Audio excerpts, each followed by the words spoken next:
I'm Lynn Henderson, I'm the PCS Scottish Secretary. Welcome to Ayr Racecourse and welcome to the Scottish TUC Congress. Our delegation is here taking part in debates about jobs, pay, pensions, part of the STUC There Is a Better Way campaign, and making sure that we link the Scottish TUC's agenda very, very closely to the PCS alternative against the cuts. Hi, I'm Derek Thompson. I'm the chair of the PCS Scotland Committee, and we're at the STUC in Ayr today, and I think it's absolutely vital that we link up with our trade unions in Scotland. The cuts we're facing across the UK are also very relevant in Scotland. We're losing jobs, there's going to be a pay freeze for most of the civil service. So today is absolutely vital, and tomorrow we're going to be debating most of the bigger issues, so it's vital that we make an interjection. Hi, I'm Mark Sawatka, the General Secretary of PCS, and I'm also at the Scottish TUC, where PCS is leading the argument that we now need to move from marching for the alternative to being prepared to strike for the alternative. We're trying to convince our fellow delegates in Scotland that this part of the country, like the rest of the UK, will be devastated if the coalition government get away with their cuts. People will lose their jobs, they will lose their services, they will lose their pensions. Already this week we've had members on strike in the DWP taking strike action to give better services to the public. That's an inspirational example to all of us, and I hope we can leave Scotland, all of us committed to ensure our campaign to defend our members and services is joined by as many people as possible to force the government to change direction. Good morning, I'm Joy Dunn.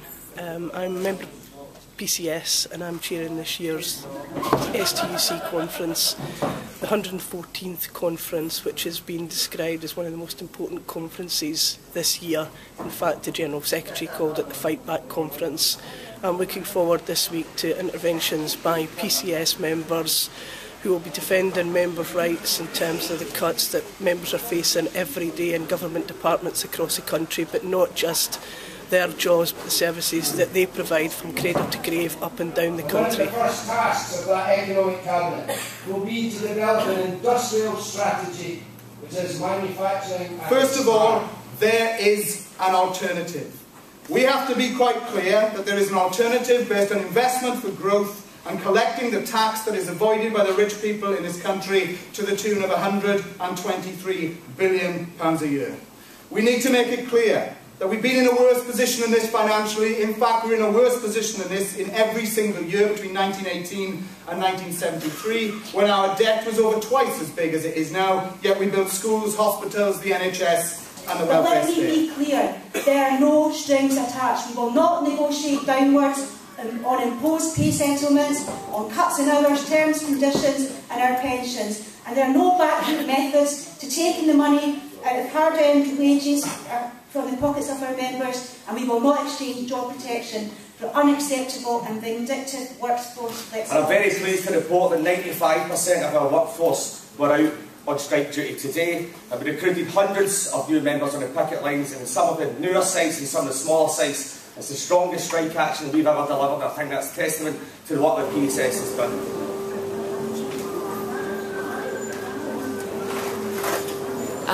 I'm lucky enough to be here in this glorious weather at the Scottish Trade Union Congress in Ayr.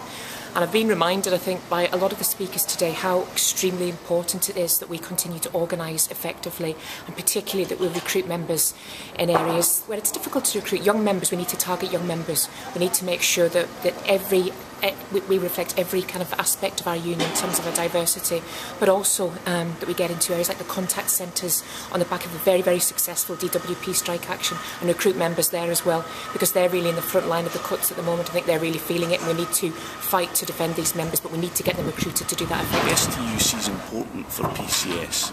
It's important because it's our opportunity to work with other trade unions on the big issues that affect every single public sector worker in the UK, including the cuts that are threatening to decimate our lives and the lives of many of our members. The basic reason is safety, health and safety, and consequently, please, yes, support it. I have no doubt you will.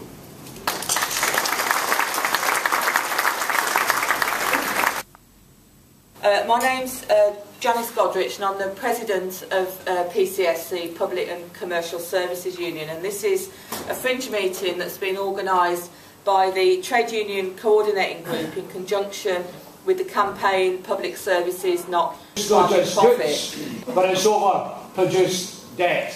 Selling debt to people who could not afford to pay. Now using the budget deficit caused by the bailout of staggering proportions, latest count over £1 trillion of what we later find was public money, was our money, now becomes the pretext for the biggest assault on social gains won in the post-war years, on a scale even Thatcher and Blair could only dream. Clyde, Forth, Thames, Portland, Brixham, Milford Haven, Holyhead, Liverpool or Belfast, maritime operations centres simply to close.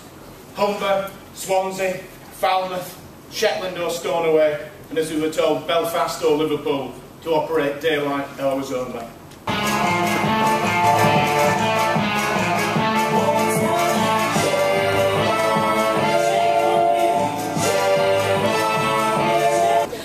I'm really pleased with the way that the delegates have responded to the debates and contributed so far.